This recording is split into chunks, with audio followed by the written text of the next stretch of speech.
Hey guys, so the Indiana Jones reviews are back, and this is going to be my last classic Harrison Ford movie review before Blade Runner 2049 comes out.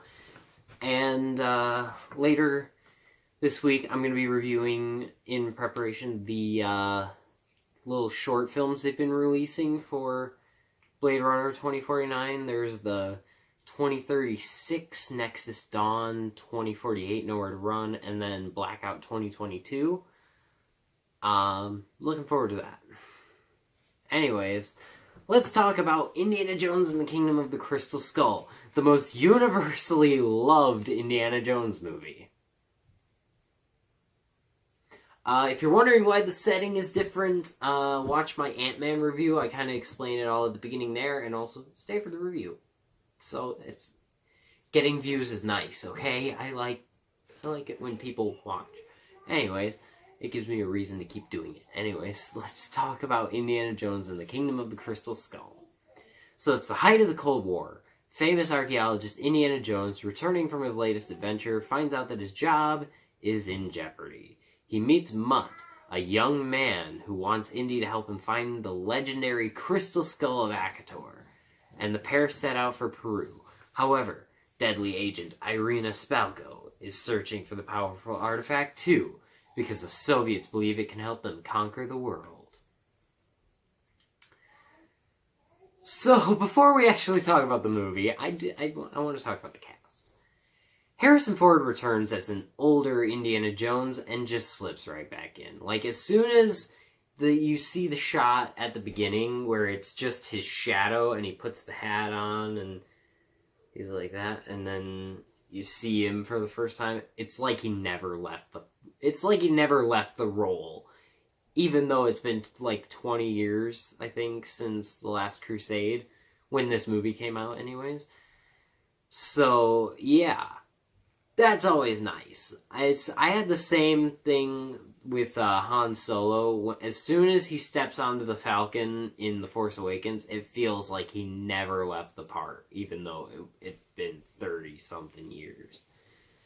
And then you have Shia LaBeouf as Mutt Williams. Honestly, he's okay. I think the character has good moments, and Shia is a pretty decent actor at times, but his character and performance overall from the movie is not great. I think any other kind of better actor who was more seasoned and just better at acting would have been the best choice. I don't think he's as terrible as a lot of other people think. I don't like the fact that he's in the movie after mainly just Transformers. I think that was like the main thing. He had Even Stevens and Transformers, and that was what he had. So, it's like, he's still not good. He's good in a lot of recent movies I've seen him in, but, yeah, not in this. And then you have Karen Allen, who returns as Marion Ravenwood for the first time since Raiders of the Lost Ark, and it's really nice to see her and Indy back together after almost 30 years. That's actually one of my favorite parts of this movie, is just seeing the reunion between them, because, like, for many people, Raiders is the best Indiana Jones movie, and Marion was such an iconic part of that movie, and then she was absent from Temple of Doom, mainly because that one was set a few years before, and so they would still not have been talking then. And then she was just completely absent from not Temple of Doom, but Last Crusade for whatever reason. I forget if there was actually a good reason for it, but point is, 30 years after her first appearance in the franchise, she is finally back, and it's really nice to see her and Indy back together. That was one of my favorite romances in the Indiana Jones movies. Definitely a lot better than whatever Kate Capshaw's character was supposed to be. But, yeah. That's it. Her performance is really good. I just didn't have that same feeling. Like, she never left the character because she was only in one movie, and her performance was really good in the movie. It was just like, it wasn't like a character that was just like, oh, like, if this character trait wasn't done again, it wouldn't be the same character. It's just like, yeah, she's just playing the character again. But then you have Cate Blanchett as Irina Spalko, who is just cringy. Her performance is pretty terrible. Her accent in particular is awful, and I didn't care for her character at all, and I think the Soviets were just a poor choice of villain. They just feel like leftovers from the Nazis in the previous movies, and honestly, if they had just called them Nazis, I would have seen no difference. That's exactly what they basically were. But let's talk about the good. So, the action scenes in stunt work are on point, and the action is very well shot and choreographed. John Williams' score is incredible, and part of what makes these movies great. I've talked about his score before. In particular, it was really nice here because, again, hasn't been an Indiana Jones movie in years, so the music in this movie is kind of really nice way to kind of ease you back into the franchise. The adventure in the movie and the 50s B-movie sci-fi elements, the movie is set in 1957, are very fun. And the opening scene is also very suspenseful and well shot and edited, and I think it's one of the best scenes in the film.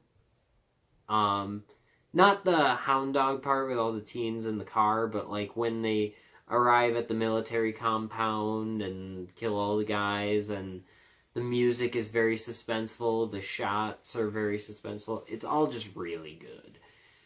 The effects are all very good also. I think there was a bit of an over-reliance on CGI for some stuff in the movie, but for the most part, it looks good.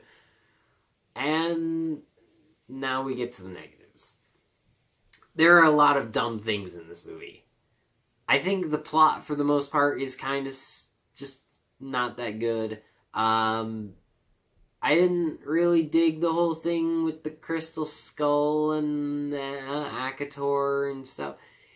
It just, honestly, it feels like a betrayal, kind of Indiana Jones, because you had, like, the first three movies had a very heavy reliance on religious artifacts and a strong hinting at supernatural things and that religion was real. So then in this movie you have these crystal skulls and then the aliens, and it's like, okay, so is it science then? Because, I mean, aliens definitely feels like that would be meaning it's like a science-y thing, and it just felt very disconnected from the rest of the franchise, I guess, because again, you have the first three movies were very reliant on religious symbolism and artifacts, so then when you have just full-blown sci-fi right away, it's like, one of these things is not like the other. There are a lot of things in this movie that make no sense. There's a twist that feels forced, and a big point in the movie where I was like, no, that's stupid. It was the flinging tree. When the Russians are climbing down the wall, and Marion drives the boat car thing onto a tree, the tree goes down into the water, they drive into the water, and then the tree flings back up and knocks some of them into the water. That was the point where I was like, no, that's really stupid, and I don't like that at all. That was downright cringe-inducing. But yeah, that's about it. Honestly, this is a fun movie. It's just ultimately disappointing. It could have been better, and it should have been better. But there's not a lot of terrible here. A lot of people compare this movie to, like, The Phantom Menace and Attack of the Clones, saying that that's what this is for the Indiana Jones movies. And while I'll kind of agree with Phantom Menace, I like Phantom Menace, so I mean, yeah. This isn't a terrible movie. It's just got a lot of really terrible things in it. But I think overall the movie is very well done for the most part, and I like most of it. It's up until the third act of the movie that I mostly enjoy. So, yeah, I'm gonna give Indiana Jones and the Kingdom of the Crystal Skull a B-. Thank you guys for watching this video. Let me know in the comments what you think of Indiana Jones and the Kingdom of the Crystal Skull. If you're excited for Indiana Jones 5. And also check out the link in the description to our Patreon page. Make a contribution if you would like. And I'll see you in the next video. Bye.